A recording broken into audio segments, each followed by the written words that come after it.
నేర్చుకుంటున్నాం మనం? 20 అయిపోయింది బ్రదర్, 21 ధ్యానం. దేంట్లో 20 అయిపోయింది? మొదటి సమూయేలు గ్రంథం 20వ అధ్యాయం అయిపోయింది, 20వ అధ్యాయము అయిపోయింది. 21వ అధ్యాయం మనం ధ్యానించుకోవాలన్నమాట. నూతనంగా వచ్చిన బ్రదర్స్ మరొకసారి వందనాలు, సిస్టర్స్ కూడా.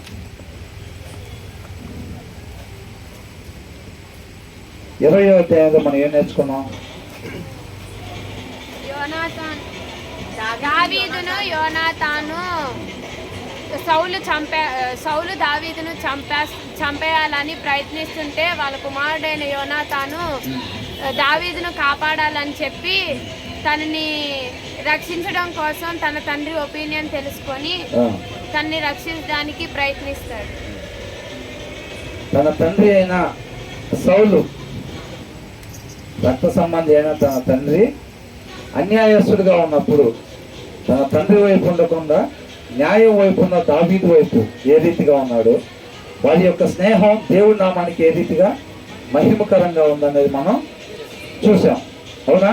20వ అధ్యాయం మొత్తంలో కూడా అప్పటి నుంచి ఇప్పటి వరకు దావీదు పారిపోతానే ఉన్నాడు. అవునా?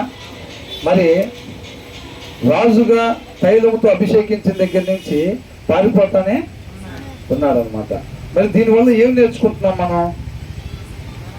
అంటే కేవలం ఆ స్టోరీ నేర్చుకోవటమేనా మనము యోనాతాను వల్లే దేవుని వైపు, న్యాయం వైపు ఉండాలి. న్యాయం వైపు ఉండాలి.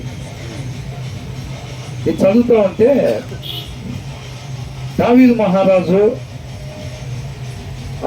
అక్కడి నుంచి పారిపోతూ ఉంటాం. మంచివాడైనప్పటికీ కూడా, ఏ హాని చేయనప్పటికీ కూడా సౌలు వెంబడిస్తూ ఉంటే అక్కడి నుంచి పారిపోతూ ఉన్నాడు అనమాట. దాని నుంచి మనం ఏం నేర్చుకోవచ్చు, దేవుడు ఏ ఉద్దేశం కలిగి ఉన్నాడు అని మనం చూసేటప్పుడు, కీర్తనల్లో ఎక్కువ కీర్తనలు రాసింది ఎవరు? ఏ సమయంలో రాశారు?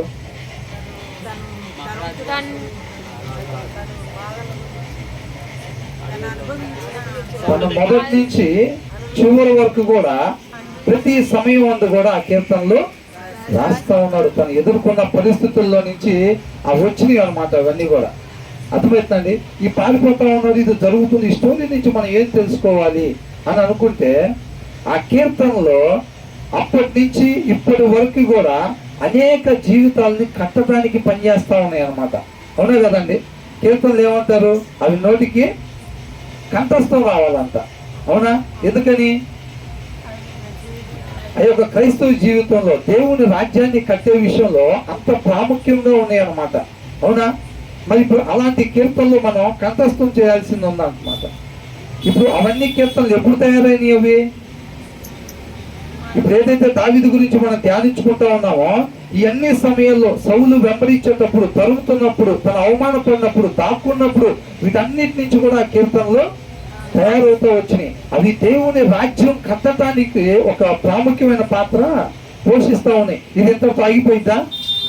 ఇవి ఎప్పటి వరకు పనిచేస్తాయి అవి? ఇప్పుడు ఈ దావీదు రాసిన కీర్తనలు ఏదైతే ఉన్నాయో, ఆ కీర్తనలో దేవుని రాజ్యం కట్టడానికి ఎప్పటి వరకు పనిచేస్తూ ఉంటాయి? అంతవరకు, క్రీస్తు వచ్చే వరకు కూడా అవి పనిచేస్తూ ఉంటాయి అన్నమాట. మనం ఇప్పుడు ఒక స్ప్రే పెట్టుకొని వస్తాం. అవునా? అవి అనేక మూలికల్లో నుంచి తయారు చేస్తారు. మనకు జస్ట్ బాటిల్లో వచ్చేస్తాయి. అవి కీర్తనలు అనమాట. అవునా? కాకపోతే ఇది మనం వాడుకుంటాం, అయిపోతాయి. కానీ ఈ కీర్తనలు అనే గ్లాస్లోంచి ఒక్కొక్క కీర్తన, ఒక్కొక్క గ్రంథం మనం ఏదైతే 11వ అధ్యాయం లేదా 12వ అధ్యాయం కీర్తన గ్రంథంలోంచి 13వ అధ్యాయం ధ్యానించుకుంటూ ఉంటాం కదండి, అవి అయిపోయాయి కాదనమాట. అవి అర్థమవుతుందండి. అది ఎలా తయారయ్యింది అనేది దాని వెనకాల ఉండే పాత్రే ఇదనమాట మొత్తం. అని ఏం జరిగింది, ఇది ఎలా వచ్చింది అసలు?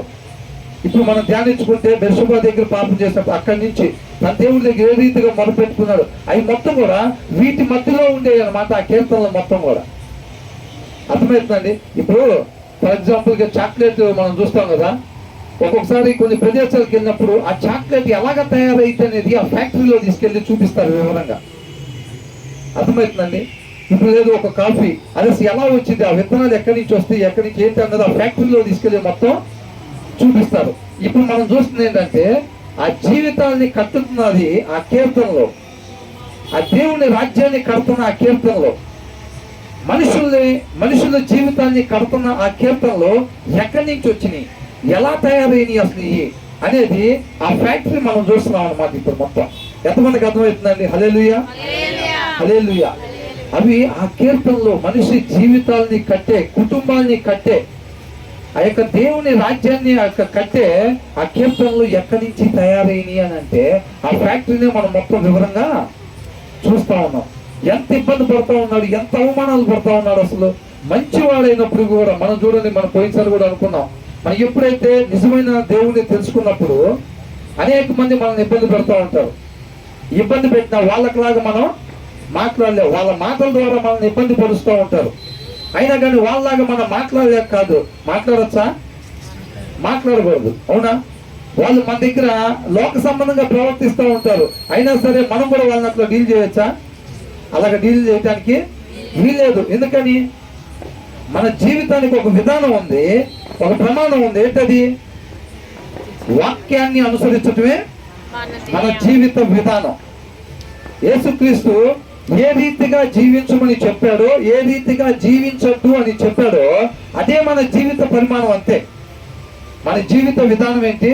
వాక్యాన్ని అనుసరించడమే మన జీవిత విధానం తప్ప వాక్యంలో వద్దు అన్నది మనం చెయ్యనేకూడదు. అది దేవుడి నామానికి మహిమకరంగా ఉంటుంది అన్నమాట. వాక్యాన్ని అనుసరించడమే దేవుడి నామానికి మహిమకరం. ఇక్కడ యోనాతాను ఏ రీతిగా ఉన్నాడండి? వాక్యాన్ని అనుసరించడం ద్వారా తనను తాను ఏ రీతిగా ప్రేమించుకున్నాడో దావీదును కూడా అదే రీతిగా ప్రేమించాడంట. అది ఎవరు చెప్పారు? అది ఎవరి లక్షణం? ఎక్కడి నుంచి వచ్చింది యోనాతానికి? అది దేవుడి నుంచి వచ్చిందండి, అవునా? ఒక స్త్రీ అది తల్లిగా మారినప్పుడు ఆమె ఆ వాత్సల్యం ఎక్కడి నుంచి వచ్చింది అసలు ఆమెలో? ఎవరన్నా నాకు నేనుగా తయారు చేసుకున్నా నాలో ఉన్న వాత్సల్యత, నా కుమారుల పట్ల నాకున్న ప్రేమ, ఆ వాత్సల్యత అది నాకు నేనుగా తయారు చేసుకున్నా అన్న స్త్రీ ఎవరన్నా ఉన్నారా? మరి ఎక్కడి నుంచి వచ్చింది? దేవుడు పెట్టాడు. దేవుడు ఒక సముద్రం లాంటి వాత్సల్యం అయితే దాంట్లో ఒక నీటి బిందువు లాంటిది తల్లిలో ఉండే అదన్నమాట, అవునా కదా? తల్లిని మించిన దైవం ఉందా అని చెప్పి ఈ లోకంలో చెప్తారు. ఉందా లేదా? ఉంది, అవునా? మరి అలాంటిది ఆయనలో నుంచి వచ్చిన వాత్సల్యత, యోనాతానులో నుంచి ఎక్కడి నుంచి వచ్చింది ఆ మంచితనం? న్యాయాన్ని అనుసరించడమే నా జీవిత విధానం. నాకు తండ్రే కావచ్చు కాక ఆయన అన్యాయస్తుడైనప్పుడు ఆయన మనం సపోర్ట్ చేసేవాడిగా ఉండకూడదు. న్యాయం ఎటువైపు ఉందో అటువైపే మనం ఉండాలి. రాబోయే అధ్యాయాల్లో మనం చూస్తే యోనాతాను ఏమని చెప్తాడంటే వచ్చి 23వ అధ్యాయం ఒకసారి 16వ వచనం చూడండి, 14వ వచనం దగ్గర నుంచి చూడండి. అయితే దావీదు అరణ్యములోని కొండ స్థలముల యందును జీవపు అను అరణ్యపున ఒక పర్వతం అందును నివాసము చేయుచుండెను. సౌలు అనుదినము అతని వెతికినను దేవుడు సౌలు చేతికి అతన్ని అప్పగించలేదు. ఎవరు వెతికాడంట? సౌలు అనుదినము వెతికాడంట. వెతికితే దేవుడు ఏం చేశాడంట? సౌలు చేతికి అతన్ని అప్పగించలేదు అనంట. అంటే దావీదు సౌలుకి దొరకపోతాం దావీదు టాలెంటా? మరి ఎవరిది ఆ క్రెడిట్? దేవునికి. సమస్త మహిమ ఘనత ప్రభావం దేవునికి మాత్రమే చెల్లును గాక. అంతే. తర్వాత ఏమంటున్నాడు? తన ప్రాణము తీయుటకై సౌలు బయలుదేరనని తెలుసుకొని దావీదు జీబు అరణ్యంలో ఒక వనమునందు దిగను. అప్పుడు సౌలు కుమారుడైన యోనాతాను లేచి వనములోనున్న దావీదు వద్దకు వచ్చి, నా తండ్రి అయిన సౌలు నిన్ను పట్టుకొన జాలడు, నీవు భయపడవద్దు, నీవు ఇశ్రాయేలీయులకు రాజువగుదువు, నేను నీకు సహకారి నౌదును. అసలు అప్పుడు సౌలు ఎలాగున్నాడండి? రాజుగా కొనసాగుతా ఉన్నాడు. తర్వాత సౌలు తర్వాత ఎవరు అవ్వాలి? రాజు యోనాతాను తన కుమారుడు అవ్వాలి, అంతేనా కదా? కానీ యోనాతాను ఏం చెప్తా ఉన్నాడు? నువ్వు రాజు అవుతావు అని చెప్తా ఉన్నాడు. ఎందుకని చెప్తున్నాడు యోనాతాను అట్లా? దేవుడు ఆయన కృపను బట్టి దావీదుని ఎన్నుకున్నాడు కాబట్టి దేవునితో అంటుకట్టబడి ఉన్న యోనాతానికి ఆ విషయం తెలిసినప్పుడు లేదు సౌలు లాగా ఇప్పుడు సౌలు కూడా తెలుసా లేదా? దేవుడు నన్ను విడిచిపెట్టి దావీదుకు తోడుగా ఉన్నాడన్న విషయం తెలిసి దావీదుకు భయపడి నా చెయ్యి ఆయన మీద పడకూడదు, ఫిలిస్తీన్ల చెయ్యి ఆయన మీద పడి ఆయన నశించిపోవాలని కోరుకుంటున్నాడు సౌలు. అవునా? ఇప్పుడు యోనాతాను కూడా అట్లాగే అనుకున్నాడా? యోనాతాను ఏమంటున్నాడు? దేవుని మాటకి విధేయత చూపిస్తా ఉన్నాడు. దేవుని చిత్తానికి విధేయత ఒక రాజుగా ఉండటం అంటే ఏంటండి? సామాన్య విషయమా? ఎలాంటి సుఖభోగాలు ఉంటాయి? అవునా? అది దేవుని చిత్తం ఏదో ఎరిగి ఉన్న యోనాతాను దేవుని చిత్తానికి తలంచుతూ ఉన్నాడు అనమాట, విధేయత చూపిస్తూ ఉన్నాడు అనమాట. అవునండి? ఈ లోకంలో కొంతకాలం ఉండి పోయే దాని కోసం కాదండి, మన చూపు ఎవరి వైపు ఉండాలి? పునాదులు కలిగిన ఆ పట్నం వైపు, నూతన యెరూషలేము వైపే మన యొక్క చూపు ఉండేదిగా ఉండాలన్నమాట ఎప్పుడైనా. అది దేవుని నామానికి మహిమకరంగా ఉండాలి. తర్వాత రాజు కావాలి, నేనే కదా రాజు అవ్వాల్సింది అని తను అనుకోకుండా దేవుడు దావీదుని ఎన్నుకున్నాడు. కాబట్టి ఏమంటున్నాడంట? నీవు ఇశ్రాయేలీయులకు నేను నీకు సహకారి నవుదును, ఇది నా తండ్రి అయిన సౌలు నాకు తెలిసి ఉన్నదని అతనితో చెప్పి దేవుని బట్టి అతన్ని బలపరిచెను. చూసారండి ఎలా బలపరిచారంట? దేవుని బట్టి అతన్ని బలపరిచారంట అండి. వీరిద్దరు యెహోవా సన్నిధిని నిబంధన చేసుకొనిన తరువాత దావీదు వనములో నిలిచెను. యోనాతాను తన ఇంటికి తిరిగి వెళ్ళెను. మనం కూడా చాలా మంది అనుకుంటారు నిజమైన దేవుడిని తెలుసుకున్న తర్వాత తీర్మానం తీసుకుంటారు. ఏమని? మనం బాప్తిస్మం అప్పుడు ఏం తీర్మానం తీసుకుంటాం? చాలా సంవత్సరాలు అవుతుంది కదా బ్రదర్. పెళ్లి క్యాసెట్ లాగా ఇదిగో క్యాసెట్ ప్లే చేస్తే అంతేనా? ఇక మీదట నా కొరకు నేను జీవించకుండా మనందరి కొరకు చనిపోయి తిరిగి లెగిసిన ఆయన కొరకు మాత్రమే నేను జీవిస్తానని ఒక తీర్మానం తీసుకోవాలండి. అవునా? ఎందుకని? యేసుక్రీస్తు వారు ఏమన్నారు? నా ఇష్టాన్ని నెరవేర్చుకోవడానికి నేను ఈ భూమి మీదకి రాలేదు, నన్ను పంపించిన నా తండ్రి చిత్తాన్ని నెరవేర్చడానికి నేను పరలోకం నుండి దిగి వచ్చాను అని అంటాడు. మరి ఆయన పోలి జీవించాలి అని అంటే మనం కూడా మన ఇష్టాన్ని నెరవేర్చుకోవాలా, లేకపోతే మన సృష్టికర్త యొక్క ఉద్దేశాన్ని నెరవేర్చాలా? ఇప్పుడు ఒక ఫోన్ ఉందండి, ఆ ఫోను తయారు చేసిన ఆయన ఏ ఉద్దేశం కొరకు తయారు చేశాడో ఆ ఉద్దేశం కొరకు అది పనిచేస్తుంది అనుకోండి, అది మంచి ఫోన్. అవునా? అలా కాకుండా తయారు చేసిన ఆయన ఉద్దేశాన్ని నెరవేర్చకుండా దానంతరకు అదే అంటే కొన్ని ఇప్పుడు ఫర్ ఎగ్జాంపుల్ ఒక ఫోను, నా ఫోన్ హ్యాంగ్ అయిపోయింది బ్రదర్, ఇది సరిగ్గా పని చేయట్లేదు, ఇది హ్యాంగ్ అయిపోయింది, నేనేమో నొక్కకుంది దానంతరకు అదే హ్యాంగ్ అయిపోయింది, ఏది పెడితే అది ఆప్షన్స్లోకి వెళ్ళిపోతుంది, కొంచెం చూడండి బాగు చేయండి అని అంటారు. అవునా? అంటే మన సృష్టికర్త ఉద్దేశాన్ని నెరవేర్చకుండా మన ఇష్ట ప్రకారంగా పనిచేస్తున్నాం అనుకోండి, మనం ఏమైనట్టు? ఇప్పుడు మనం ఏమైనట్టు? మనం కూడా హ్యాంగ్ అయిపోయినట్టే. అంటే అది మంచి ఫోనా? మనం మంచోళ్ళమేనా? కాదు. క్రీస్తును పోలి జీవించేవారుగా ఉండాలి అని అంటే మన ఇష్టాన్ని నెరవేర్చుకోవడానికి ఏమాత్రం కూడా వీలు లేదు. కొంతమంది అనుకుంటారు నీళ్ళలో మునిగి లేవగానే సీటు కన్ఫర్మ్ అయిపోయింది. అక్కడ ఏంటంట? నీళ్ళలో మునిగి లేవగానే అంటే పరలోకంలో సీటు కన్ఫర్మ్ అయిపోయిందంట. అయిపోయింది అట్లాగా. స్కూల్లో ఫీజు కట్టంగానే మొత్తం వచ్చేసింది చదువు. ఇంకా వాళ్ళకి అన్ని అక్కలు చెప్పేసేసి మొత్తం లెక్కలు ఏది ఇచ్చినా కానీ చేసేయటం, నీకు ఏది జరిగినా కానీ పరీక్ష పేపర్ ఇవ్వగానే ఫీజు కట్టంగానే వాడికి ఏమంటే పరీక్ష పేపర్ ఇస్తే మొత్తం రాసేస్తాడా? మరి ఎప్పుడు నీళ్ళలో మునిగి లేకపోవటం కూడా అట్లాంటిదే. స్కూల్లో జాయినింగ్ అది. అప్పటి నుంచి ఆయన వాక్యంతో మనల్ని కరగటం స్టార్ట్ చేస్తాడు. అవునా? అప్పుడు ఆయన కృపను బట్టి మనల్ని రక్షించుకుంటాడు. రక్షించుకున్న తర్వాత ఏం చేస్తాడు? ముందుగా మన ద్వారా ఏదైతే సత్క్రియలు ఆయన చెయ్యాలని ఇష్టపడుతూ ఉన్నాడో ఆ సత్క్రియలు ఒక్కొక్కటి మన ద్వారా జరిగిస్తూ ఉంటాడు. ఆయన నామాన్ని మహిమపరుచుకుంటాడు. అంతేనా కదా? ఇప్పుడు యెషయా గ్రంథం 43:7 ప్రకారం మనం ఏం చూస్తాం? అనేక సార్లు చూస్తాం కదా. ఏమని? తన నిత్య మహిమ కొరకు ప్రతి మనిషిని ఈ భూమి మీద దేవుడు సృష్టించుకున్నట్టుగా మనం చూస్తా ఉన్నాం. అంతేనా కదా? కాబట్టి మన ఇష్టాన్ని నెరవేర్చుకునే వారంగా కాకుండా దేవుని చిత్తాన్ని మాత్రమే మనం నెరవేర్చేవారుగా ఉండాలి. దావీదు జీవితం గడిచిపోతా ఉంది. ఎప్పుడు రాజుగా ఎప్పుడు ఎన్నుకోబడ్డాడు? 16వ అధ్యాయం చూస్తే ఒకసారి 16వ అధ్యాయం 13వ వచనం. సమూయేలు తైలపు కొమ్మును కొమ్మును తీసి వాని సహోదరుల ఎదుట వానికి అభిషేకము చేసెను. నాట నుండి యెహోవా ఆత్మ దావీదు మీదకి బలముగా వచ్చెను. చూసారంటండి, రాజుగా ఎప్పుడంట తైలాభిషేకం చేసింది? 16వ అధ్యాయంలో చేశారు, అవునా? అక్కడి నుంచి ఇంకా ఒకటే రన్నింగ్, రన్ ఫర్ జీసస్ లాగా దావీదేంటి. తర్వాత 17వ అధ్యాయంలో గొలియాతు మీద యుద్ధం, మొత్తం 18వ అధ్యాయంలో ఇక అప్పటి నుంచే స్టార్ట్. 18వ అధ్యాయంలో ఆ తలకాయ చేతితో పట్టుకొని సౌలు దగ్గరికి వచ్చాడు. 17వ అధ్యాయం చివరి వచనంలో అదేనా ఉంది. నువ్వు ఎవరు కుమారుడు అని అడిగాడు. నేను పలానాయన నీ దాసుడైన యేసయ్య కుమారుణ్ణి అని ఆ వచనం ముగించబడింది ఆ అధ్యాయం. తర్వాత 18వ అధ్యాయం స్టార్ట్ అయింది. 4 వచనాలు అవ్వగానే వీళ్ళు ఎమ్మంటే సౌలు ఎదుర్కోవడానికి వచ్చారు. ఏమని?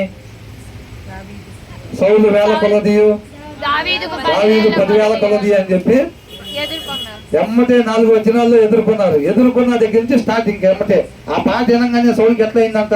వినసొంపుగా ఉందా? ఇక అక్కడి నుంచి స్టార్ట్ అయింది. అసలు ఈయన పొగుడుతున్నారు కదా, నాకన్నా ఈయన నా దగ్గర రాజ్యం తప్ప ఇంకేం తీసుకోగలుగుతాడు ఈయన అని చెప్పి అప్పటి నుంచి అంట ఆయన మీద విషపు చూపు నిలిపాడు. అంతే. ఇంకా అక్కడి నుంచి ఎమ్మల పడతామే, ఇంకేనా పారిపోవటం. అంటే ఏం జరుగుతుంది అక్కడ? రుబ్బుతున్నారు. ఇక స్టార్ట్ అయింది. ఆ రుబ్బులో నుంచి వచ్చినయే మొత్తం ఈ కీర్తనలో అనేక జీవితాలు, కుటుంబాలని క్రీస్తు రాజ్యాన్ని కట్టడానికి మనం ఏదైతే కీర్తనల గ్రంథం 1వ అధ్యాయం, 2వ అధ్యాయం, 3వ అధ్యాయం ఇవన్నీ చదువుకుంటాం చూసారండి. అవన్నీ ఇక్కడ రుబ్బుబని అనమాట. దాని వెనకాల ఫ్యాక్టరీ లాంటిది ఇదంతా. అర్థమవుతుందండి? ఆయన అవమానాలు, నిందలు, పారిపోవటం, దాక్కోవటం, ఈ చావు బ్రతుకులు దగ్గరలో ఉండటం, వీటన్నిటిలో నుంచి రుబ్బబడి ఆ కీర్తనలో తయారైంది. అది క్రీస్తు రాజ్యం కట్టబడతా ఉందన్నమాట వాటన్నిటి నుంచి. అర్థమవుతా ఉందండి? కేవలం మన స్టోరీ చదువుకొని విడిచిపెట్టడం కాదు.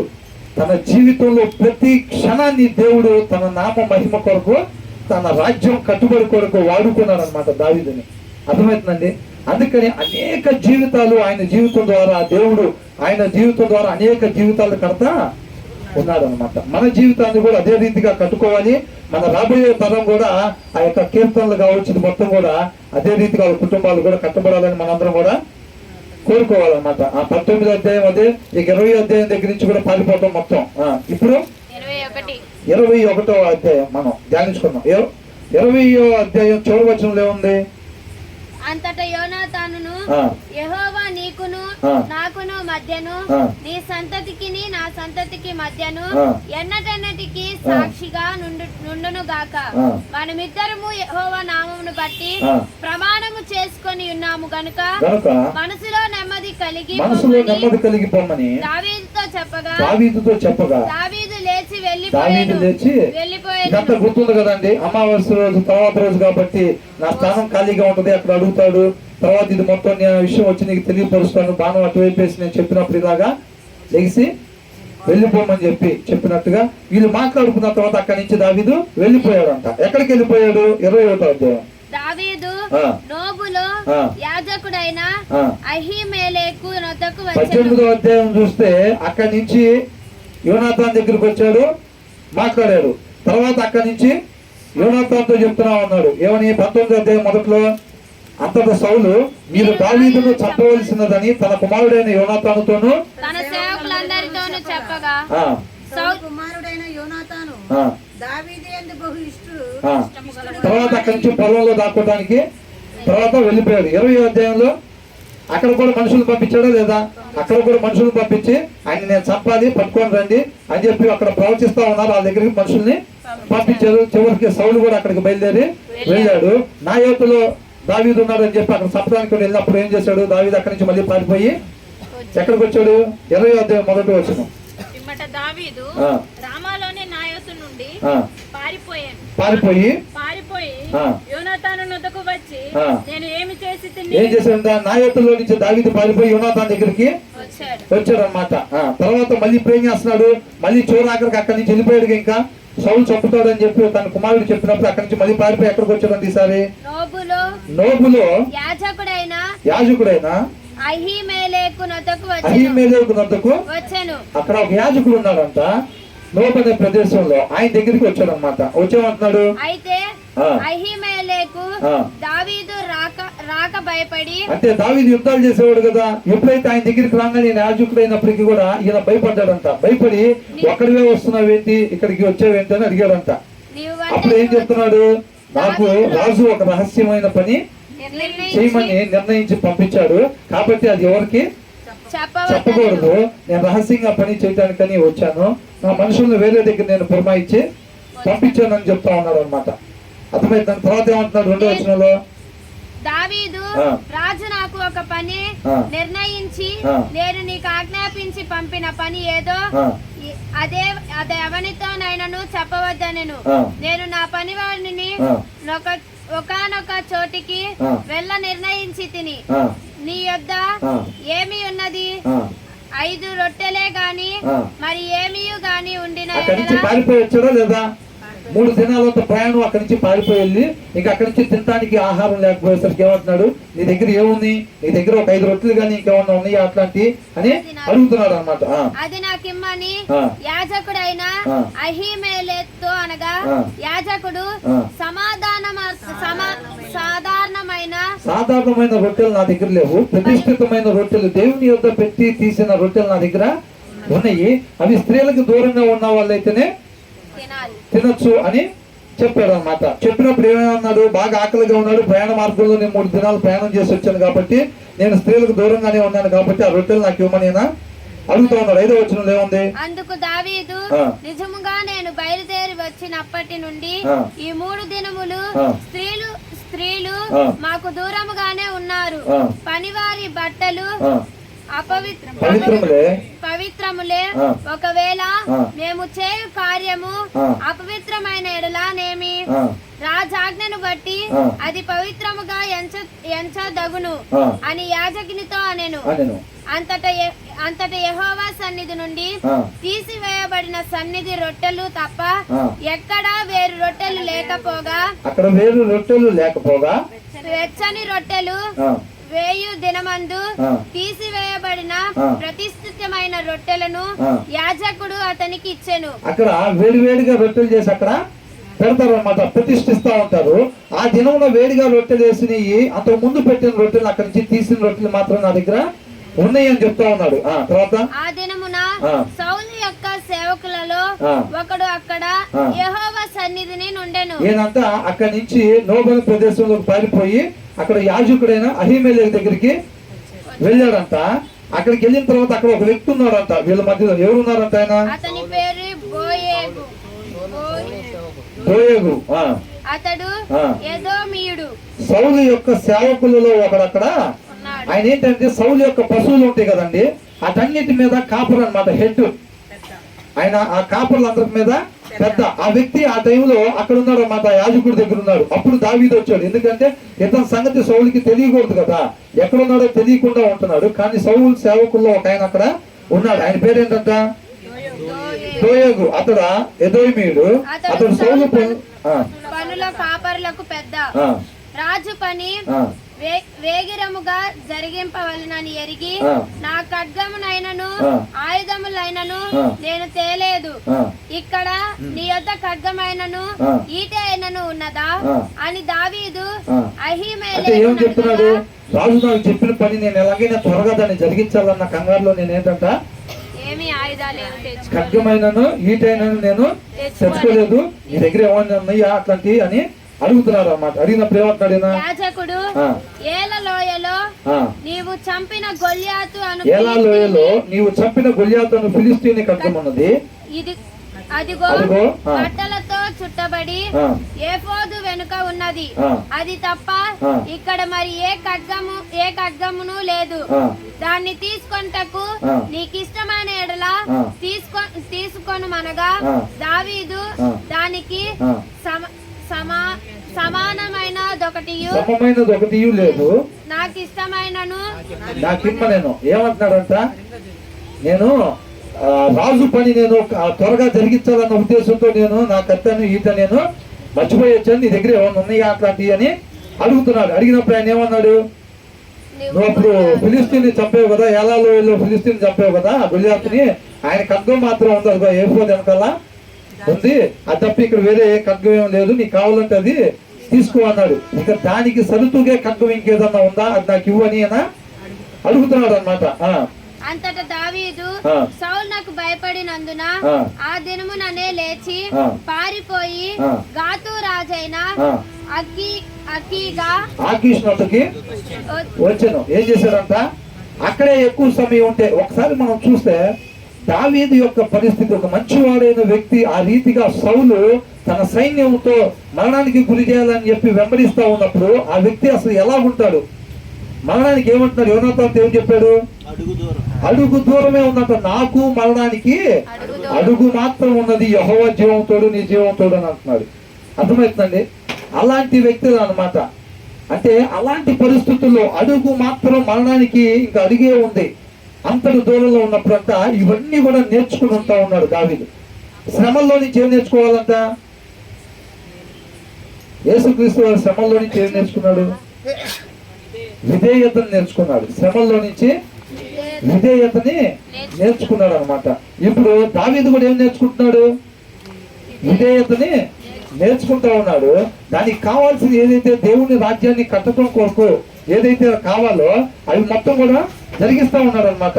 ఏమంటున్నారు తర్వాత, అకీషు సేవకులు ఈ దావీదు అక్కడే ఎక్కువసేపు ఉంటే సౌలుకి విషయం తెలిసిపోయి వస్తాడేమో అని చెప్పి ఏంటంటే అక్కడి నుంచి పారిపోయాడు అంట. ఎక్కడికి వెళ్ళిపోయాడు,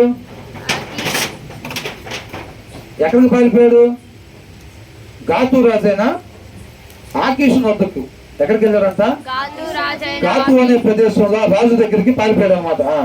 ఆకీషు సేవకులు అంట ఈ దావీదు ఆ దేశపు రాజు కదా. దావీదును చూసి వాళ్ళు గుర్తు పెట్టారు అనమాట వాళ్ళు. అవునా, దావీదును చూసి గుర్తుపట్టి ఈయన ఈ దేశపు రాజు కదా, ఈయన గురించే కదా వాళ్ళు ఆ రోజు పాటలు పాడింది. సౌలు వేల కొలది, దావీదు 10,000 కొలది అని చెప్పి పాటలు పాడింది ఈయన గురించే కదా అని ఆ సేవకులంతా రాజుతో చెప్పారంట. ఆ రాజుతో చెప్పగానే ఈయనమ్మటి ఆ మాటలు దావీదు విని, అంటే ఒక పిచ్చి పట్టిన వ్యక్తిలాగా తనను గుర్తించకుండా ప్రవర్తించినట్టుకుంది. ఏమన్న తర్వాత దావీదు ఈ మాటలు తన మనసులో నుంచుకొని గాతు రాజైన అంటే ఏమంటున్నారు, 11వ వచనం చదవండి. ఆకీషు సేవకులు ఈ దావీదు ఆ దేశపు రాజు కాడ వారు నాట్యమాడుచు గాన ప్రతిగానములు చేయుచు సౌలు వేల కొలది హతము చేసిననియు దావీదు 10,000 కొలది హతము చేసిననియు పాడిన పాటలు ఇతను కూర్చున్నవే కదా అని అతన్ని బట్టి రాజుతో మాట్లాడగా దావీదు ఈ మాటలు తన మనసులో నుంచుకొని గాతు రాజైన ఆకీషునకు బహు భయపడెను. కాబట్టి దావీదు వారి ఎదుట తన చర్య మార్చుకొని వెర్రివాని వలె నటించుచు ఏం చేశాడంట, దావీదు గుర్తుపట్టకుండా ఏం చేశాడంట, వెర్రివాళ్ళగా నటిస్తా ఉన్నాడు అనమాట. ఆ దావీదుని కాదు, నేను వేరే వ్యక్తిని అనిపించుకునేటట్టుగా ప్రవర్తిస్తా ఉన్నాడంట. ద్వారపు తలుపుల మీద గీతలు గీయుచు ఉమ్మి తన గడ్డము మీదకి కారనిచ్చుచు నుండెను. వారు అతన్ని పట్టుకొని పోగా అతడు పిచ్చి చేష్టలు చేయుచు వచ్చెను. కావున ఆకీషు రాజు మీరు చూచితిరి కదా, వానికి పిచ్చి పట్టినది, నా యొద్దకు విని ఎందుకు తీసుకొని వచ్చితిరి, పిచ్చి చేష్టలు చేయు వారితో నాకేమి పని, నా సన్నిధిని పిచ్చి చేష్టలు చేయుటకు వీని తీసుకొని వచ్చితిరేమి, వీడు నా నగరిలోనికి రాతగునా అని తన సేవకులతో అనెను. చూసారంటండి, ఇప్పుడు దావీదుకి ఇది మొత్తం ఎక్కడి నుంచి వచ్చినాయి, అసలు తెలివితేటలు సౌలు రాజుకి అసలు దొరకకుండా పారిపోవటం ఇదంతా ఎట్లా వచ్చినాయి, దేవుడు దావీదుకి తోడుగా ఉన్నాడు. ఇందాక మనం ధ్యానించుకున్నాం కదా, ఏమని యోనాతాను ఏం చెప్పాడంట, 15వ వచనంలో 14 సౌలు అనుదినము అతన్ని వెతికినను దేవుడు సౌలు చేతికి అతన్ని, ఎక్కడి నుంచి వచ్చింది ఇది మొత్తం, దేవుడే అతన్ని ఆ రీతిగా తప్పిస్తా ఉన్నాడు అనమాట. తన చిత్తాన్ని నెరవేర్చుకునే దానికి దావీదుని దేవుడే ఆ రీతిగా తప్పిస్తా ఉన్నాడు. ఆ తర్వాత ఏమనుంది ఇక్కడ, అయిపోయింది, సమయానికి ముగిద్దాం. అయితే దావీదు అరణ్యంలోని కొండ స్థలముల యందును జీపు అనే అరణ్యమైన ఒక పర్వతమునందు నివాసం. ఇప్పుడు మన 21 అయిపోయింది కదా, 22. దావీదు అక్కడి నుండి బయలుదేరి ఆదులము గృహలోనికి. ఇందాకేమయ్యాడు, ఎక్కడికి వెళ్ళిపోయాడు, ఇందాక అహీమెలెకు దగ్గర నుంచి ఇంకో దగ్గరికి వెళ్ళిపోయాడుగా. 10వ వచనం అంతటా దావీదు ఆ. సౌలు నాకు భయపడినందున ఆ. ఆ దినముననే లేచి ఆ. పారిపోయి ఆ. గాతు రాజైన ఆ. ఆకీషు చూసారంటే గొలియాతు ఖడ్గం తీసుకుని అక్కడి నుంచి ఎక్కడికి వెళ్ళిపోయాడు? గాతు రాజు అయిన ఆకీష్ దగ్గరికి వెళ్ళాడు. పారిపోయాడు అనమాట. అక్కడికి వెళ్ళిపోయాడు. అక్కడికి వెళ్ళిన తర్వాత వాళ్ళు ఏం చేశారు? ఇతను గుర్తుపట్టి ఉన్న చంపే ప్రమాదం ఉంది కాబట్టి మళ్ళీ అక్కడి నుంచి పారిపోయాడు. అంటే ఎక్కడ పారిపోయాడు ఈసారి? అదుల్లాం అనే ప్రదేశంలో గృహలోనికి తప్పించుకొని పోగా ఆ. అతని సహోదరులను ఆ. అతని తండ్రి ఇంటి వారందరూ ఆ. ఆ సంగతి విని ఆ. అతని యొద్దకు వచ్చిరి. ఈయన ఏం చేశారంటే అతని తండ్రి ఇంటి వారు సహోదరులు వీళ్ళందరూ కూడా వచ్చారు. వీళ్ళందరూ కలిసి పోగయ్యి అప్పులు చేసిన వాళ్ళు, ఇబ్బందుల్లో ఉన్న వాళ్ళు, వీళ్ళందరూ కూడా అంత వ్యతిరేకత, గవర్నమెంట్ మీద వ్యతిరేకత ఉన్న వాళ్ళు, వాళ్ళందరూ కూడా అంత పోగయ్యి దావీదు దగ్గరికి వచ్చి మద్దతు తెలియపరిచారు. వీళ్ళందరూ కలిసి ఒక 400 మంది ఉంటారంట. ఆ కింద చదవండి ఒకసారి, 2వ వచనం. మరియు ఆ. ఇబ్బంది గల వారందరూ ఆ. అప్పులు చేసుకున్న వారందరూ ఆ. అసమాధానముగా నుండి వారందరూ ఆ. అతని యొద్ద కూడుకొనగా ఆ. అతడు వారికి ఆ. అధిపతి ఆయను. ఆ. అతని యొద్దకు ఆ. ఎక్కువ తక్కువ ఆ. 400 మంది వచ్చి ఉండిరి. వచ్చిండ్రి. తరువాత ఆ. దావీదు అక్కడ నుండి బయలుదేరి ఆ. మోయాబులోని ఆ. మిస్పాకు వచ్చి మిస్పేకు వచ్చి దేవుడు నాకు ఏమి చేయనది ఆ. నేను తెలుసుకొనును ఆ. వరకు అంటే దేవుడు నా పట్ల ఏ ఉద్దేశం కలిగి ఉన్నాడో, నన్ను ఎటు నడిపిస్తాడో నాకు తెలిసేంత వరకు నా తల్లిదండ్రులని నీ దగ్గర ఉంచమని చెప్పి అక్కడ పెట్టి వెళ్తున్నాడు అనమాట. 4వ వచనంలో అతని యొద్దకు వారిని తోడుకొని పోగా ఆ. దావీదు ఆ. కొండలలో దాగి ఉన్న దినములు ఆ. వారు అతని యొద్ద కాపురముండిరి. ఎవరంట? వాళ్ళ యొక్క తల్లిదండ్రుల్ని అక్కడ పెట్టాడు. ఈయన కొండల్లో అటు ఇటు తిరిగి దాక్కుంటా ఉన్నాడు కదా, వాళ్ళ తల్లిదండ్రులు వచ్చి ఇబ్బంది పడుకున్న వారిని అక్కడ ఉంచాడు అనమాట. మరియు ప్రవక్తయగు గాదు వచ్చి కొండలలో ఉండగా ఆ. యూదా దేశమునకు, అంటే కొండల్లో ఉంటున్నాడు కదా, కొండల్లో దాక్కున్నాడు కాబట్టి నువ్వు ఆ కొండల్లో అక్కడ ఇక్కడ దాక్కోకుండా ఏమన్నాడు? యూదా దేశమునకు పారిపోమ్మని ఆ. దావీదుతో చెప్పినందున ఆ. దావీదు పోయి ఆ. హరేతు అడవిలో చొచ్చెను. హారేతు అడవిలో చొచ్చెను. అక్కడికి వెళ్ళాడు. దావీదును ఆ. అతని జనులను ఫలాన్ని చోట వాళ్ళ దగ్గర ఉన్నారని చెప్పి సౌలునకు వర్తమానం ఆయన. అప్పుడు సౌలు గిబియా దగ్గర రామాల్లో ఒక పిచ్చుల వృక్షం కింద దిగి ఈట చేత పట్టుకుని ఉండను. అతని సేవకులు అతని చుట్టూ నిలిచి ఉన్నారు. దావీదు ఎక్కడికైతే పారిపోయి ఉన్నాడో ఆ ప్రదేశం పలానా దగ్గర ఉన్నాడని సౌలుకి తెలిసింది కాబట్టి తెలిసి ఏం చేస్తున్నాడంట, పిచ్చుల వృక్షం కింద అంట, అంటే ఆ సిట్టింగ్ కూర్చొని ఈట చేత్తో పట్టుకొని ఉన్నాడు. ఆ సేవకులు ఆ దావీదు చుట్టూ, ఆ సౌలు చుట్టూ నుంచొని ఉన్నారు అనమాట. అర్థమవుతుందండి? నుంచొని ఉన్నప్పుడు ఏమంటున్నాడు? సౌలు తన చుట్టూ నిలిచి ఉన్న సేవకులతో ఇట్లా నేను బెన్యామీనులారా ఆలకించుడి.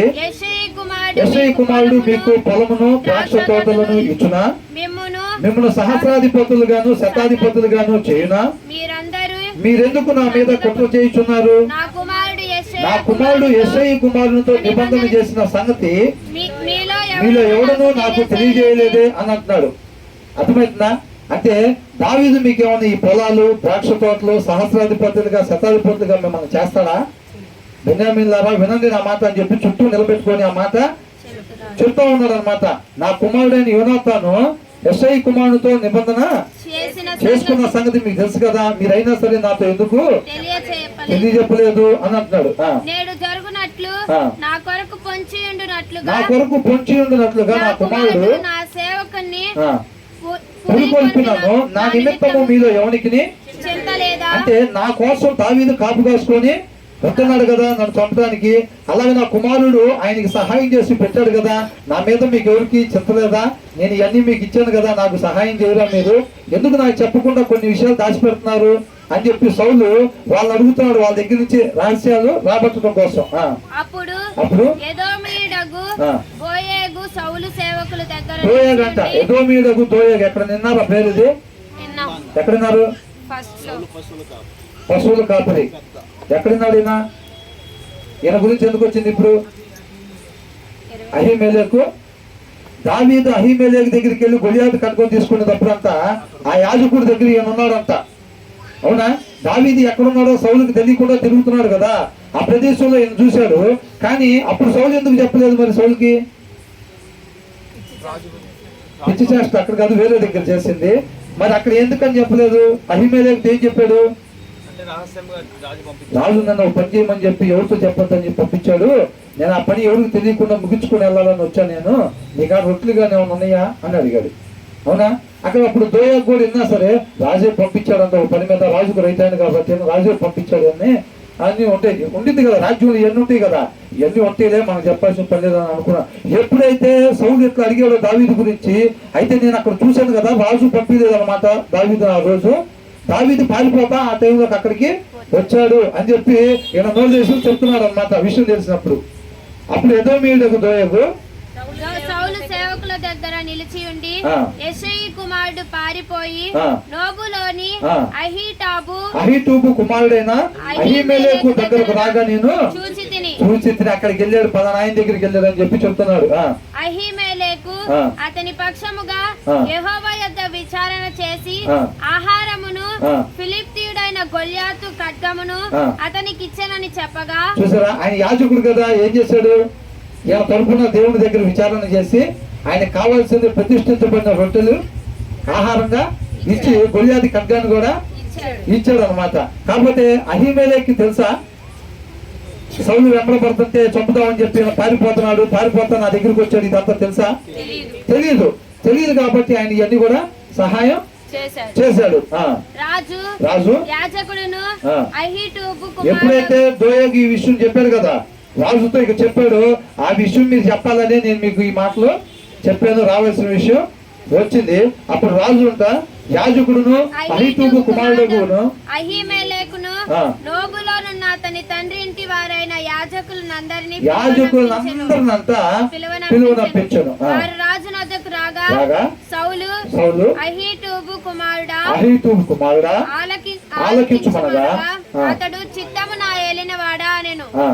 సౌలు నీవు యెషయి కుమారునికి ఆహారమును ఖడ్గమును ఇచ్చి అతని పక్షమున దేవుని యొద్ద విచారణ చేసి అతడు నా మీదకి లేచి నేడు జరుగుచున్నట్టు పొంచి ఉండుటకై అతడును నీవును జతకూడితిరేమని అంటే నా కోసం ఆయన దాగి ఉండి ప్లాన్ చేసుకోవడానికి నువ్వు ఆయన ఆహారం ఖడ్గం అంతేనా? ఇప్పుడు ఒక మర్ర జరిగింది అనుకోండి, ఆయనే పట్టుకెళ్తారా లేకపోతే గన్ను సప్లై చేసిన వాళ్ళని వాళ్ళు కూడా పట్టుకెళ్తారా?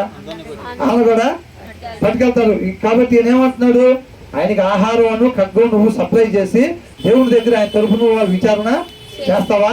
ఆయన ఒక్కనే కాదు, ఆయన కుటుంబ సభ్యులందరూ కూడా పట్టుకొని రండి అని చెప్పి యాజకులందరినీ కూడా తీసుకొచ్చి నా మీద వ్యతిరేకంగా ఉండటానికి మీ ఇద్దరు కలిసి కూడుకొని ప్లాన్ చేసుకున్నారు ఎందుకని అంటున్నాడు. వీళ్ళిద్దరు కలిసి ప్లాన్ చేశారా? చేయలేదు అట్లాగా. అవునా? దావీదు ఒక్కడే వచ్చాడు, వేరే మాట చెప్పాడు. ఆ తర్వాత ఇక్కడ ఏమంటున్నాడు, రాజా రాజునకు అల్లుడై నమ్మకస్తుడై ఆలోచనకర్తై నీ నగరిలో ఘనత వహించిన దావీదు వంటి వాడు నీ సేవకులందరిలో ఎవడున్నాడు? అసలు చూసారా అసలు దావీదు ఎలాంటి చంపడానికి ఎమ్మడబడుతున్నాడు. అసలు తర్వాత అధ్యాయాల్లో చాలా అద్భుతంగా ఉంటుంది. దావీదు తను ఒకసారి తైలం మన మీద పడిన తర్వాత మనం ఎట్లా కత్తిపినా మనకి విజయమే వరించింది అనుకునే వాళ్ళు ఉండరా? అవునా? అట్లా బిహేవ్ చేశాడా దావీదు? నువ్వు ఎవరిని తగులుతున్నావు రాజా, నా యజమానుడు అని అంటున్నాడు. తర్వాత అవునా చచ్చిన కుక్కను కదా అని అంటున్నాడు. అవునా? రాజుగా ఒకసారి అభిషేకించబడిన తర్వాత తను ఎంత తగ్గించుకునే మాటలు మాట్లాడుతున్నాడు చూడు. తర్వాత సౌలు ఏమంటాడు, అసలు వాళ్ళిద్దరి మధ్యలో సంభాషణ, ఈ మొత్తం యోనాతాను దావీదు మధ్యలో, తర్వాత దావీదు సౌలు మధ్యలో ఆ సంభాషణలో ఎంత అద్భుతంగా దేవుడి నామానికి మహిమకరంగా ఉంటాయి. అసలు మన జీవితం, విశ్వాస జీవితంలో కూడా మనం అలాగే ఉండాలి. అవతల వాళ్ళు ఎలా మాట్లాడినప్పటికీ కూడా మనం మాత్రం దేవుడి నామానికి మహిమకరంగా మన చూపు, మన మాట, మన ప్రవర్తన ఆయన నామానికి మహిమకరంగా, ఆయన రాజ్యాన్ని కట్టేదిగా ఉండాలి. అది మన ఈ లోకానికి వెలుగు ఉప్పాయి అంటే. ఆయన ప్రేమ స్వరూపి కాబట్టి ఆయన ఏ రీతిగా జీవించాడు, మనం ఏ రీతిగా ఉండాలనేది ఇక్కడ చెబుతారు అంతే. ప్రాక్టికల్స్ ఎక్కడ ఉంటాయి? ఇక్కడే ఉంటాయా? ఇక్కడ కేవలం థియరీయే ఉంటుంది, థియరీ. ప్రాక్టికల్స్ ఎక్కడ? బయట. మనం ఇక్కడ నుంచి గేటు దాటి బయటికి వెళ్ళిన తర్వాత ప్రాక్టికల్స్ అన్నమాట. అర్థమవుతుందండి? యేసుక్రీస్తు వారు ఈ రీతిగా ఉన్నారు, మనం ఆయన్ని పోలి జీవించాలంటే ఇలాగా ఉండాలి అనేది. ఈ మొత్తం కూడా ఎక్కడ ఇదంతా జరిగేది? మనం సొసైటీలో బయటికి వెళ్ళిన తర్వాత మన ఎదుటి వారి పట్ల మనలో మంచేది లేకపోయినా దేవుడు మనం ఏ రీతిగా ప్రేమిస్తున్నాడో ఎదుటి వారిలో మంచేమి లేకపోయినా మనం ఆ రీతిగా ప్రేమించే వారిగా ఉండాలి మన వాళ్ళని. అంతేనండి. ఏమనుకోవాలి, వాళ్ళు క్రిస్టియన్స్ కనుక్కొని వాళ్ళకి సహాయం చేయాలా, వాళ్ళతో మంచిగా మాట్లాడాలా, వాళ్ళు ఎవరైనప్పటికీ కూడా. అర్థమవుతుందండి. మనం ఎప్పటి నుంచో నేర్చుకుంటున్నాం కదా, వాళ్ళ కులం ఏదైనా వాళ్ళ మతం ఏదైనప్పటికీ కూడా కనుక్కోకుండా ప్రేమించటమే అది దేవుని ప్రేమ. అంతేనా కదా? అదే దేవుని నామానికి మహిమకరమైంది. బ్రదర్ మీ పేరేంటి? దావీదు. ఓకే, అంటే మనోళ్ళే. ఏంటంట? ఐదంటే మనోళ్ళే. యాకోబు అంటే మనోళ్ళే. ఏసావు అంటే మనోళ్ళే. కూర్చోండి బ్రదర్ అని. ఇందాక నుంచి నుంచొని ఉన్నారు ఏంటి? ప్రయాణం చేసేటప్పుడు, బస్సులో ప్రయాణం చేసేటప్పుడు, ఎక్కడ బస్ స్టాండ్లో నుంచున్నప్పుడు ఏం పేరు బ్రదర్? కూర్చోండి బ్రదర్, పదవాళ్ళే. ఇందాక నుంచి నుంచో ఉన్నారు. ఆ దేవుడి ప్రేమనా? అది స్వార్థపూరితమైన ప్రేమ అది. అవునా? ఇక్కడ ఏమంటున్నాడు? అతని పక్షముగా నేను దేవుని యొద్ద విచారణ చేయట. దావీదు వంటి వాడు నీ సేవకులందరిలో ఎవడున్నాడు? అతని పక్షముగా నేను దేవుని యొద్ద విచారణ చేయట నేడే ఆరంభించుతున్నా. ఏమంటున్నాడు అంటే అహిమేలకి ఎప్పటి నుంచి చేస్తాడంత పని? ముందు నుంచే నీ మేలు కోరుకునేవాడిని, నీ తరపున దేవుని యొద్ద విచారణ చేసేవాడిని, నీ సైన్యంలో ప్రధానుడిగా ఉండేవాడు. ఆయన తరపున నేను దేవుని యొక్క విచారణ చేసేవాడిని. ఫస్ట్ నుంచి నేను చేసేవాడిని. అది నేను ఇవాళే మొదలు పెట్టానే రాజా అని అంటున్నాడు. అవునా? అది నాకు దూరమగును గాక. రాజు తమ దాసుడనైన నా మీదను నా తండ్రి ఇంటి వారందరి మీదను ఈ నేరము మోపకుండును గాక. ఏమంటున్నాడు రాజు? ఏమన్నాడు? నాకు శత్రువుగా పరిగణించబడి నా చావు కోసం అక్కడ ఇక్కడ దాగుని ఉండే ఆయనకి నువ్వు ఆహారాన్ని ఏంటంటే ఖడ్గాన్ని ఆయుధాన్ని నువ్వు సప్లై చేస్తావా? మీ ఇద్దరు కలిసి మాట్లాడుకొని ప్లాన్ చేస్తారా నా మీద ఇట్లాగా అని అన్నాడా లేదా? అట్లా అన్నప్పుడు అహిమేలకి తెలుసా ఇదంతా? తెలియపోయినా ఏమంటున్నాడు? నేరం మోపుతా ఉన్నాడు అనమాట. కాబట్టి అప్పుడు ఈయన ఏమంటున్నాడు? ఈ నేరము నా మీద, నా ఇంటి వారందరి మీద ఈ నేరము మోపకుండును గాక. ఈ సంగతిని గూర్చి కొద్ది గొప్ప ఏమీ నీ దాసుడనైన నాకు తెలిసినది కాదు. ఏంటంట సూర్యు ఏమంటున్నాడు? ఈ విషయం గురించి కొద్ది గొప్ప ఏమి నాకు అసలు అహిమేలకి తెలుసా తెలీదా? ఇదంతా తెలీదు. తెలియకుండా చేశాడు. కాబట్టి ఆయన ఉన్నట్టుగా చెప్పాడు అని రాజుతో మనవి చేయగా, రాజు అహిమేలెకు నీకును నీ తండ్రి ఇంటి వారికి అందరికి మరణము నిశ్చయమని చెప్పి. చూసారండి, అసలు ఆయనకి తెలుసా? నిజంగా తెలియదు. ఆయన చేయాల్సిన పని ఒక యాజకుడిగా రాజు మేలు కోరుకోవాలి, రాజు తరపున దేవునికి విచారణ చెయ్యాలి. అట్లాగే రాజు సైనికుల్లో ఉండే ఆయన ప్రధానుడు కాబట్టి ఈయన మేలు కోరుకోవాలి, ఈయన తరపున దేవుని దగ్గర విచారణ ఏమి చేయాలి, ఏమి చేయకూడదు, ఇప్పుడు నేనేం చేయాలనేది ఆయన పని. అది ఆయన చెయ్యాలి. ఆయన నీ పని మీద వచ్చానంటాడు, నువ్వు పని మీద పంపించావు వచ్చానన్నాడు. కాబట్టి నువ్వు ఇప్పుడు ఏం చేయాలనేది నేను దేవుడి దగ్గర అడిగి చెప్పాల్సిన బాధ్యత నాకు ఉంది. నేను ఇప్పుడు మొదలు పెట్టాను. అది ఫస్ట్ నుంచి నేను చేసే పనే కదా. అది నా మీద ఆ నేరము మోపద్దు అని అంటున్నాడు. ఈయన మంచి చెడు ఏమి కనుక్కోకుండా ఏమంటున్నాడు? ఈయన కళ్ళు మూసివేయబడి ఉన్నాయి అనమాట. దేంతో?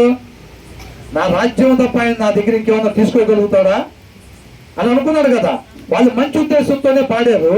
అవునా కదా? ఇప్పుడు ఒక ప్రధానుడు ఉన్నారండి, ఇప్పుడు ఒక రాజ్యం ఒక రాజు ఉన్నారు. ఆ రాజు దగ్గర ఒక్కొక్క వ్యక్తి 10,000 మందిని చంపే వాళ్ళు ఉన్నారు అనుకోండి. ఆయన సైన్యం మామూలు సైన్యం కాదంటారు. ఆయన మామూలుడు కాదు. ఆయన సైన్యంలో ఒక్కొక్కడు 10,000 మందిని చంపుతాడు. అట్లాంటి సైన్యం కలిగి ఉన్న రాజు ఆయన అంటారు. ఆ పేరు ఎవరికి వచ్చింది? రాజుకే వచ్చింది. దావీదు 10,000 మంది చంపినా సరే అది ఎవరికి ఘనత? సౌలుకే ఘనత. అది వీళ్ళు ఎవరిని ఎదుర్కోవటానికి వచ్చారంట? సౌలునే ఎదుర్కోవటానికి వచ్చారు. ఆయన అపార్థం చేసుకున్నారు దాన్ని. అవునా? ఆయన అపార్థం చేసుకొని అసలు ఎలాగ గణపరచాల్సిన వ్యక్తిని అప్పటి నుంచే చంపుదామని చెప్పి వెనకబడతా ఉన్నాడు. ఈయన ద్వారా ఆయన రాజ్యం కూలిపోయిద్దేమో, ఆయన రాజ్యాన్ని లాక్కుంటాడేమో అని చెప్పి ఆయన ఆలోచించుకొని అపార్థం చేసుకొని ఈయన చంపడానికి వెంబడిస్తా ఉన్నాడు. దానివల్ల ఈయనకి ఏంటంటే కళ్ళు మూసుకోబడి న్యాయం అనేది ఈయనకి కనపడట్లేదు. ఏ తప్పిదమో చేయని అహిమేలెకుది ఆ కుటుంబం మొత్తాన్ని కూడా చంపేసేయమని చెప్పి ఆజ్ఞ ఇస్తా ఉన్నాడు అనమాట. అర్థమవుతుందండి? దేవునితో సరిగ్గా అంటుకట్టబడి ఉండకపోతే మీరు చూడండి, సౌలు మొదలుపెట్టి దగ్గర నుంచి ఇదే జీవితం, ఇదే ఆలోచన, ఇదే వ్యక్తిత్వం. ఇప్పుడు దాకా సజీవుడిగా ఉండడానికి అవకాశం ఉందా? అననీయ సభ్యులు ఎన్నిసార్లు చేశారు అట్లా మోసం? ఒక్కసారే అయిపోయారా లేదా? అయిపోయారు. సౌలు కూడా అట్లాగే చేస్తుంటే ఏమయ్యేది అసలు? ఆయన కృపను బట్టి ఎన్నిసార్లు ఎంత సమయం ఆయనకు అవకాశం ఇస్తున్నారు సరి చేసుకోవడానికి? సరి చేసుకుంటున్నాడా? దేవుడు దావీదుకు తోడుగా ఉన్నాడని తెలిసి భయపడి వేరే వాళ్ళ ద్వారా చంపిద్దామని చూస్తున్నాడు తప్ప మానుకుంటున్నాడా? ఆలోచన మార్చుకుంటున్నాడా? ఆయన కృపను కోరుకుంటున్నాడా? లేదు. అసలు ఎంత సమయం ఇచ్చినా కానీ ఆయన సద్వినియోగం చేసుకోవట్లేదు. యాజకులైనా సరే భయపడకుండా మొత్తాన్ని కూడా మరణానికి గురి చేయమని ఆజ్ఞ ఇచ్చేశాడు. ఆ తర్వాత యెహోవా యాజకులకు వీరు దావీదుతో కలిసినందునను అతడు పారిపోయిన సంగతి. అంటే వీళ్ళు నిజంగా కలిసారా? సౌలు చంపడానికి, ఆ గవర్నమెంట్ పడగొట్టడానికి వీళ్ళందరూ కూడా కలిసి కుట్ర చేశారా? చేయరా. కానీ సౌలు ఏమంటున్నాడు? వీళ్ళందరూ కలిసి దావీదుతో కలిసి కుట్ర చేసి నన్ను నశింపజేయడానికి వీళ్ళు ప్లాన్ చేశారు కాబట్టి వీళ్ళందరూ చచ్చిపోవాలంటారు. అది అబద్ధం తీర్పేగా, తప్పుడు తీర్పేరు కదా అది. ఏమంటున్నాడు? అతడు పారిపోయిన సంగతి తెలిసియు నాకు తెలియచేయకపోయినందున. ఆయన పారిపోతున్నాను, నేను పారిపోతున్నానని చెప్పాడా? లేకపోతే రాజు నాకు పని మీద పంపిస్తే నేను ఆ పని కోసం వచ్చానని చెప్పాడా? మరి ఆయన పారిపోతున్నాడని వీళ్ళకి ఎట్లా తెలిసింది? ఈయనేమంటున్నాడు? వాళ్ళు పారిపోతున్నాడని చెప్పి మీకు తెలిసినా కానీ నాతో చెప్పలేదని నిందమోపుతున్నాడు. అంతేనా కదా? ఎందుకని? ఈయనకేంటి లోపల ఒకటి అనుకొని అదే నిజం అనుకో దాని ప్రకారంగా చేస్తూ ఉంటాడు అనమాట. మీరు వారి మీద పడి చంపుడని తన చుట్టూ నిలిచి ఉన్న కాపరి వారికి ఆజ్ఞ ఇచ్చడం. ఇదంతా ఎట్లా జరుగుతుంది స్టోరీ? తన దగ్గర ఉన్నాడని సౌలుకు తెలిసినప్పుడు ఆ పిచ్చుల వృక్షం కిందకు వచ్చి వాళ్ళ దగ్గర కూర్చొని ఈత చేత్తో పట్టుకొని వాళ్ళందరిని నుంచోబెట్టుకొని ఇదంతా మాట్లాడుతూ ఉన్నారు అనమాట. ఇప్పుడు ఏమంటున్నాడు? ఎప్పుడైతే ఆ యాజకుడు మొత్తాన్ని ఇట్లా చెప్పిన తర్వాత మీరందరూ కలిసి వాళ్ళ మీద పడి చంపండి అని అంటున్నాడు. యాజకుడిని అసలు ముట్టుకోవడానికి సాహసమేగా, అవునా కదా? దేవుడి చేత ఎన్నుకోబడ్డ వాళ్ళు. ఒకసారి ఏమైంది? కోరహు, అభిరాము, దాతాను వీళ్ళందరూ కలిసి మోసే, అహరోను వీళ్ళే కాదు యాజకత్వం, మేమే చేసుకుంటాం యాజకత్వం అంటే ఏమైంది? వాళ్ళందరూ కూడా చచ్చిపోయారా లేదా? మరి యాజకులు జోలి పోతూ ఉంటే సామాన్య విషయమా? మరి ఏం చేస్తున్నాడు? అహీమేలో ఒక్కనే కదంటే ఆ కుటుంబ సభ్యులు మొత్తాన్ని చంపేసేయండి అని చెప్పి ఈయన పక్కన ఉన్న మనుషులకు చెప్తున్నారు అన్నమాట. అది ఈయన ఏం చేస్తున్నాడో కూడా ఈయనకి తెలియట్లేదు. తన సహోదరుని ప్రేమించు అంటే ద్వేషించేవాడు ఇంకా చీకట్లోనే ఉన్నాడు. ఆ చీకటి అతని కన్నులకు గుడ్డితనం కలుగు చేసేది కనుక తాను ఎక్కడికి పోతున్నాడో తనకే తెలియదు అని రాస్తుంది బైబుల్లో. అవునండి. సౌలు ఏం చేస్తున్నాడో దానికే అర్థం అవట్లేదు. ఇది మొత్తం ఎక్కడికి తీసుకెళ్తుంది? ఆయన్ని చీకట్లోకి నశించిపోయేదానికి తీసుకెళ్ళిపోతుంది. అయినా సరే ఒక పక్కన ఇలా ఉన్న తన రాజ్యం కట్టుకోవటానికి, తన రాజ్యం కట్టబడటానికి, మన పండు తినక ముందు ఉన్న స్థితిలోకి దేవుడు నడిపించడానికి ఇదంతా కూడా అనుకూలంగా మార్చుకోగలిగిన సమర్థుడు మన దేవుడు. అంతేనా కదా? జరుగుతుందా లేదా పని? వీటన్నిటిలోంచి కీర్తనలు తయారైనయా లేదా? ఆ కీర్తన నుంచి అనేక జీవితాలు కట్టబడుతున్నాయా లేదా? దేవుని రాజ్యం కట్టబడుతుందా లేదా? ఖచ్చితంగా కట్టబడుతుంది. సౌలు ఇలాంటి క్రియలు చేస్తున్నప్పటికీ కూడా దాంట్లో నుంచి కూడా ఆయన రాజ్యాన్ని కట్టుకోగలిగిన సమర్థుడు దేవుడు. అవునా కదా? కాబట్టి సమస్త మహిమ, ఘనత, ప్రభావం ఆ దేవుడికి మాత్రమే కలుగును కాక. ఒక మనిషి జీవితం మొత్తం చూసినా ఏ సైంటిస్ట్ వచ్చినా దేవుడిని పూర్తిగా కనుగొనటం అసాధ్యం అన్నమాట. కొంతవరకే అయ్యే పనులు మనం చూసాం కదా. 139 దావీదు కీర్తనలో దేవుడి శక్తి ఏంటి, ఆయన మహిమ ఏంటి, ఆయన ఎంత సామర్థ్యం కలిగినాడు, మనిషి ఎంతవరకు కనుగొనగలుగుతాడు మనం చూసాంగా. తర్వాత ఏమంటున్నాడు? రాజు సేవకులు యెహోవా యాజకులను హతము చేయనొల్లకై ఉండగా ఏమన్నారంట? వాళ్ళు భయపడ్డారంట. ఏం చేశారంట? మీరందరూ కలిసి వాళ్ళు మొత్తం చెప్పేసేయండి అంటే ఏమన్నారు? వీళ్ళు భయపడిపోయారు. యాజకుల మీద మేము చెయ్యి వేయలేము. రాజు చెప్పినప్పటికీ కూడా వాళ్ళు భయపడిపోయారంట. రాజు బోయేగుతో అంటున్నాడు. అంటే దోయేగు ఎవరు? పశువుల కాపరి మీద హెడ్. అవునా? ఇక వీళ్ళందరూ ఎవరు చంపబోతుంటే ఆయనతో చెప్పాడు. ఇంకా నీవు ఈ యాజకుల మీద పడుమని చెప్పాను. నువ్వు చంపాలందరినీ పోయి అని చెప్పాడు. అప్పుడు ఎదోమీయుడైన దోయేగు యాజకుల మీద పడి ఏఫోదు ధరించుకొనిన 85 ఆ దినమున హతము చేశాను. సామాన్య విషయమా? 85 మంది యాజకులంతా ఏఫోదు ధరించుకొని ఉన్న వాళ్ళంతా హతం చేశారంట. అర్థమైందండి? తర్వాత మొత్తం సౌలు బుక్ లో రాస్తారా రాయరా? ఖచ్చితంగా ఉండేది. తనలో నుంచి వచ్చిన ఇష్టం, దేవుడు కృపచేత ఆయన రాజుగా ఎంచుకుంటే ఆ రాజ్యరేఖ నాకు ఎప్పటికీ ఉండాలి, తర్వాత నా కుమారుడికి ఎప్పటికీ మాకే ఇది ఉండాలని ఆయన ఇష్టంలో నుంచి వచ్చిందనమాట. అది ఆయన ఇష్టాన్ని నెరవేర్చుకున్నాడు, దేవుడి చిత్తాన్ని కాకుండా. అర్థమవుతుంది? పండు తినద్దు అని దేవుడు చెప్పాడు, అది దేవుడి ఇష్టం. వీళ్ళకేమైంది ఇష్టం? ఆ పండు తింటే దేవదూతలా దేవుళ్ళలాగా అయిపోతారు అనగానే పోయి దేవుడి ఇష్టాన్ని తీసి పక్కన పెట్టి వీళ్ళ ఇష్టాన్ని నెరవేర్చుకున్నారు. అవునా? ఏమైంది? ఏలాల్సిన వాళ్ళు, రాజులని యాజక సమూహంగా ఉండాల్సిన వాళ్ళు దాసుల్లాగా పడిపోయారు అన్నమాట. తర్వాత ఏమంటున్నాడు? మరియు అతడు యాజకుల పట్టణమైన నోబు కాపురస్తులను కత్తివాత హతము చేసెను. చూసారా? అహిమెలెకు చంపడం మాత్రమే కాదు, ఆ కుటుంబ సభ్యులు మొత్తాన్ని 85 మందిని చంపంట. అంత మాత్రమే కాదు, యాజకుల పట్టణమైన ఆ సిటీకి ఏందంట? యాజకులు ఉండే సిటీ అంట. ఆ యాజకుల పట్టణమైన నోబు కాపురస్తులను కత్తివాత హతము చేసెను. మగవారినేమి ఆడవారినేమి బాలురనేమి పసిపిల్లని ఇది జరుగుతుంది. ఏం గుర్తొచ్చిందండి? నోరు చేసి మాట్లాడాలి. మోగోళ్ళగా కాకుండా దేవుడు మాట ఇచ్చిన వాళ్ళగా మాట్లాడాలి అంటారు. మాట్లాడు, నువ్వు మాట్లాడగలుగుతావు, మాట్లాడు అని అంటారు. చూసారా? అప్పుడు అవతల నుంచి ఎక్స్ప్రెషన్ అవి ఎత్తున్నారు తప్ప మాట మాత్రం అమాలేకీల్ని చంపమని చెప్పి నిర్మూలంగా నశింపు చేయమని మగవారినేమి ఆడపిల్లనేమి చిన్న బాలునేమి పశువులనేమి ఎద్దులనేమి గొర్రెలని మొత్తాన్ని చంపమంటే రాజును కూడా చంపంటే ఏం చేశాడు? రాజును తీసుకొచ్చుకొని బతికించి పక్కన పెట్టుకున్నాడు. మంచి మంచి గొర్రెల్ని ఎడ్లు మొత్తాన్ని ఏరుకొని పక్కన పెట్టుకుని అంతా పనికిరాని చంపొచ్చి నేను దేవుడి ఉద్దేశాన్ని నెరవేర్చాను అన్నాడా? ఈయన ఇష్టాన్ని నెరవేర్చుకునే దగ్గర ఒక్కడిని కూడా వదిలిపెట్టలా, ఒక్కదాన్ని కూడా వదిలిపెట్టలా. దేవుడి ఇష్టాన్ని నెరవేర్చమంటే మంచి మంచి వాటిని తీసుకొచ్చి దాచిపెట్టి పనికిరాని వాటిని చంపంట దేవుడి చిత్తాన్ని నెరవేర్చానని చెప్పి నీకు కూడా దేవుడు తోడే ఉంది కాక అన్నాడు. ఈయనకే తోడలేడు అక్కడ ముందు. అవునా? ఈయనకే తోడలేడు. ఈయన సమయాలు ఎదురుపడంగా ఏమన్నాడంట? దేవుడు నీకు తోడు ఉంది కాక అన్నాడంట. ఎంతమంది పాస్టర్లు ఆల్రెడీ గురి మారిపోయాడు. ఎప్పుడో వాళ్ళ ఇష్టాన్ని బట్టి చెబుతూ ఉంటారు. మీ అందరి మీద ఆశీర్వాదం వచ్చింది కాక ఈయనకెళ్ళలేదు ముందు అక్కడ. అంటే నేను అంటున్నానని కాదండి, మన ఉద్దేశాన్ని దేవుడు గమనిస్తూ ఉంటాడు. అవునా? ఇక్కడ ఏముందంట? మగవారినేమి ఆడవారినేమి బాలునేమి పసి పిల్లలనేమి ఎడ్లనేమి గార్ధపములనేమి గొర్రెలనేమి ఇదేదో ఆ రోజు చేస్తుంటే ఎడదాకుండేది కాదు అసలు. దేవుడి ఇష్టాన్ని నెరవేర్చమంటే మంచి మంచి ఏరుకొని పక్కన పెట్టుకున్నాడంట. ఈయన ఉద్దేశాన్ని నెరవేర్చుకోవడానికి మాత్రం ఒక్కడ కూడా మిగిలి ఉండడానికి వీళ్ళు మొత్తం చంపేశారంట ఆల్రెడీ. అయితే అహీటూబు కుమారుడైన అహీమెలెకు కుమారులలో అబ్యాతారు అను ఒకడు తప్పించుకొని పారిపోయి దావీదు నొద్దకు వచ్చి అహీమెలెకు కుమారుడంట. ఎవరంటే ఏం పేరు? అబ్యాతారు అని ఆయన అంట. అక్కడి నుంచి పారిపోయి అందరినీ చంపేశారులే కానీ ఒక ఆయన మాత్రం పారిపోయి అక్కడి నుంచి ఎక్కడికి వెళ్ళాడంట? దావీదు దగ్గరికి వచ్చాడంట.